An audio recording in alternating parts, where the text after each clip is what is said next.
All right, so last week we put out an all call for help on what I think is a slight miss going on in this 1984 Chevy Silverado. Let's jump right in and get started.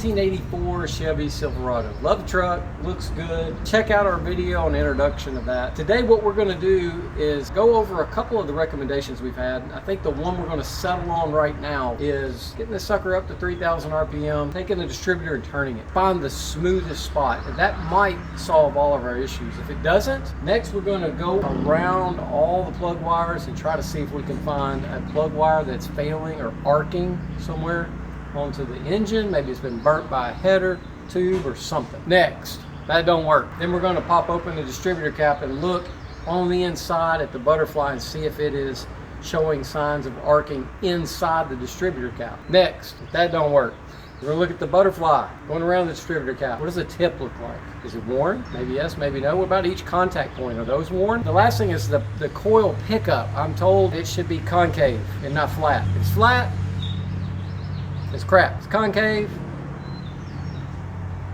then it's cool, because I can't think of anything around with concave. All right? All right, so jumping up in here, first thing we're going to do is remove the air cleaner. I'll hand this to my lovely assistant, Julie. Thank you. Okay, meats and potato time. A few things I want to look at first. This is my first time looking at this Chevrolet distributor. I'm seeing a little bit of tape there.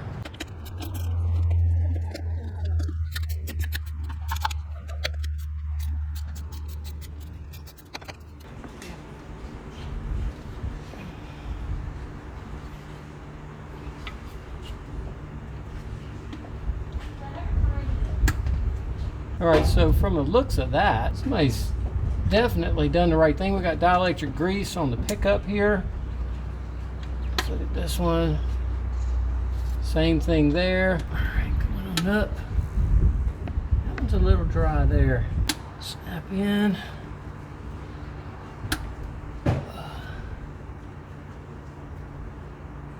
And that one's pretty dry. Laura, do you have some dielectric grease? Yeah. May I have some, please? Thank you. Sir.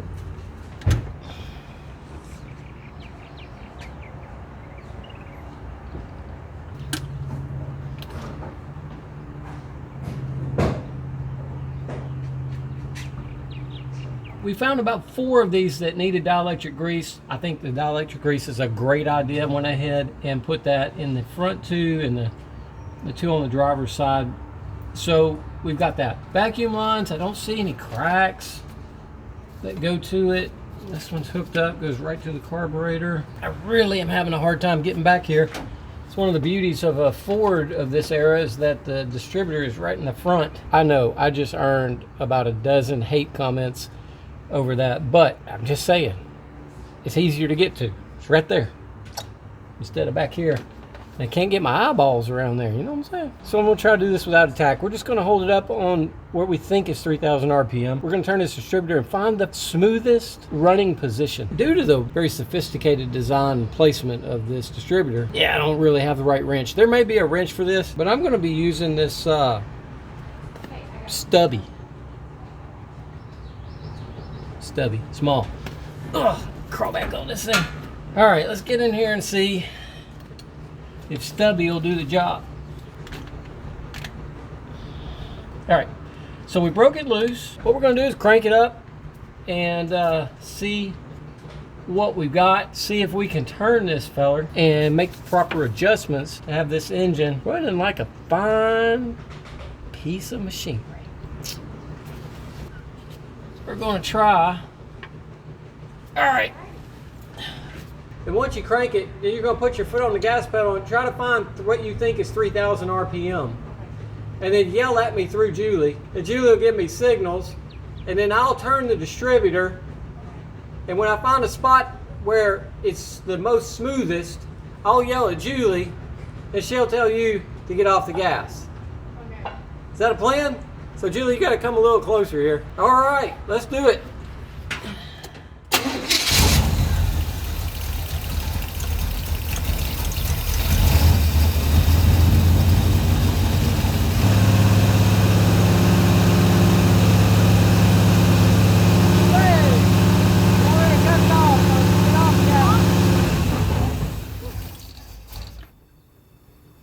Did she cut it off or just get off the gas?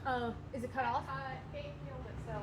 Oh, killed itself. Crud. See if she can crank it from there. Okay. I want to see if how it idles right here. Try to give it a little bit of gas. Yeah, keep trying. Come on. That's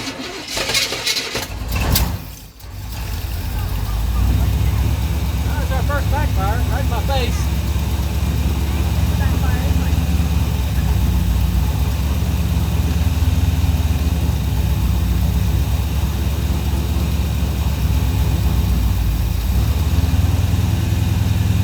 Just let it idle.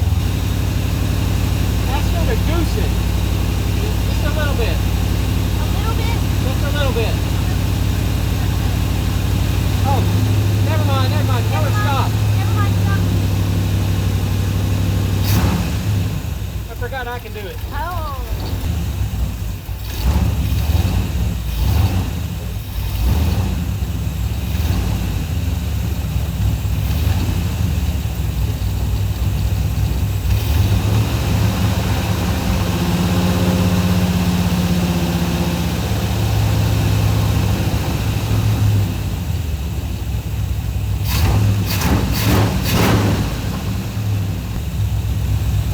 Cut it off. Cut it off.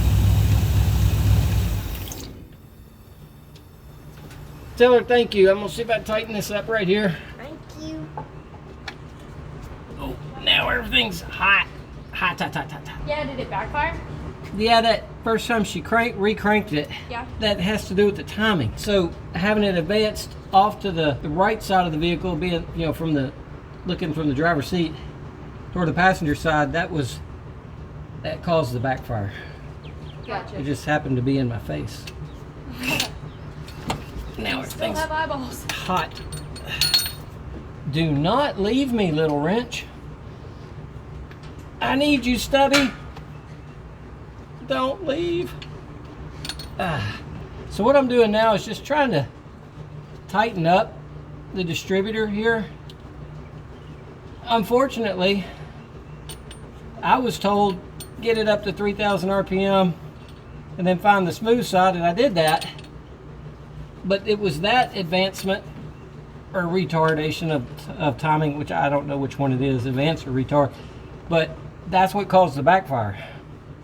So then I grabbed the throttle here and tried to fool with it more close to an idle, and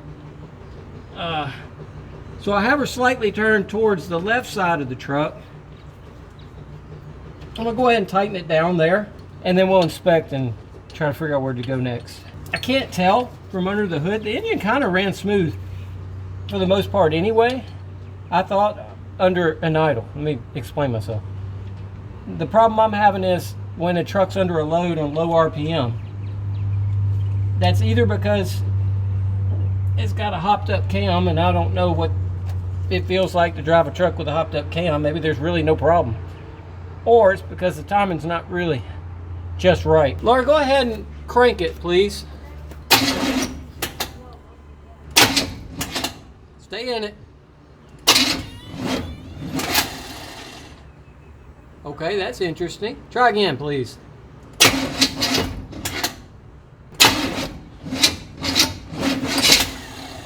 Try again. Pop the pedal one time. That's it.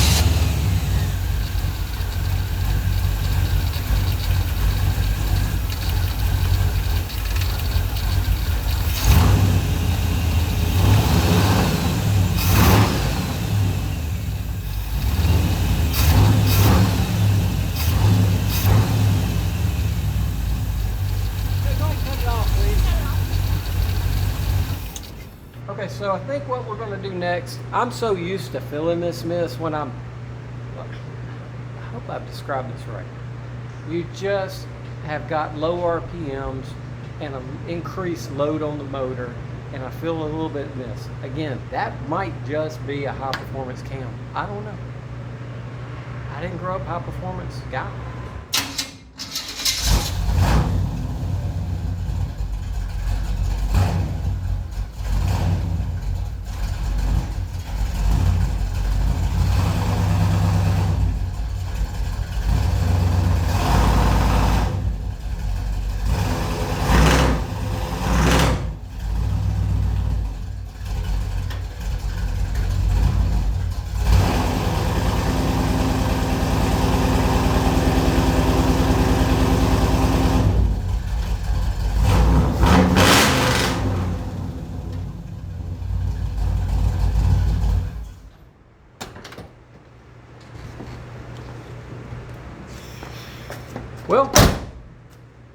So it might be a little better, but I'm still feeling that hesitation. I think the next thing for us is to take this truck on a drive and see how it's doing. So why don't you come along, let's go. All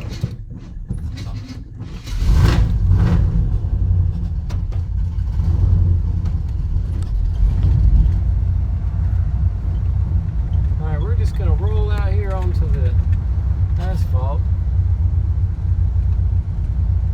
We don't have caution lights, do we?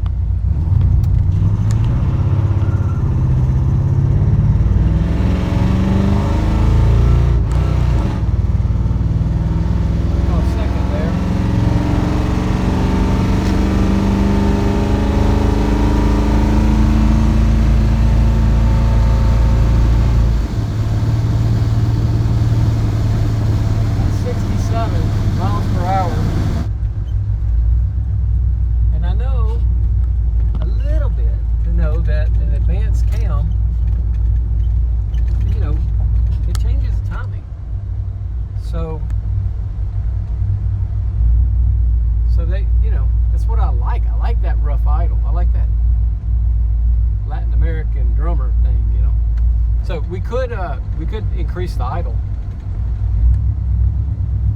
All right, let's ease up here. I'm not gonna be able to stop and start this time.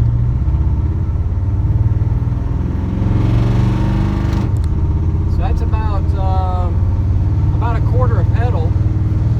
Running pretty smooth. I really like this right here.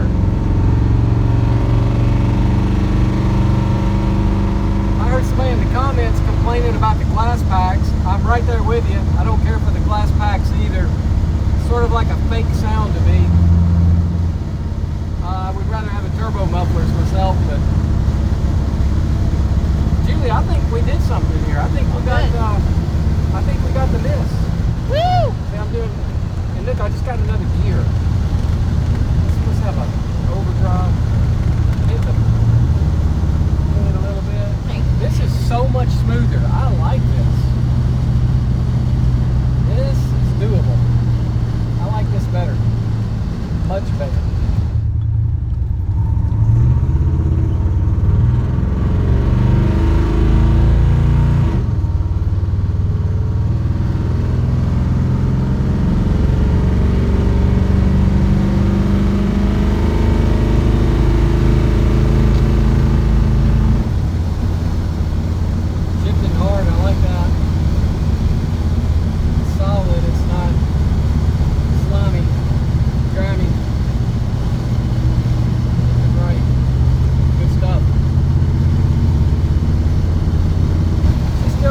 Rubber like you want to do in that highway gear.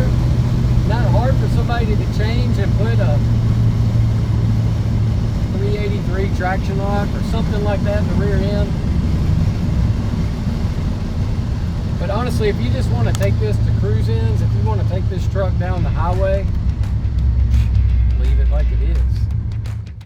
Well, we got our idle back up. It idled much better this time, and I think that the fuel air mixture screw was off a little bit over here, and that kind of makes sense from what I've seen before on this side of the motor. Thank you so much for joining us on this episode. I sure do appreciate you watching all the way through. Like and subscribe. Thank you so much for watching. Hope you have a great day.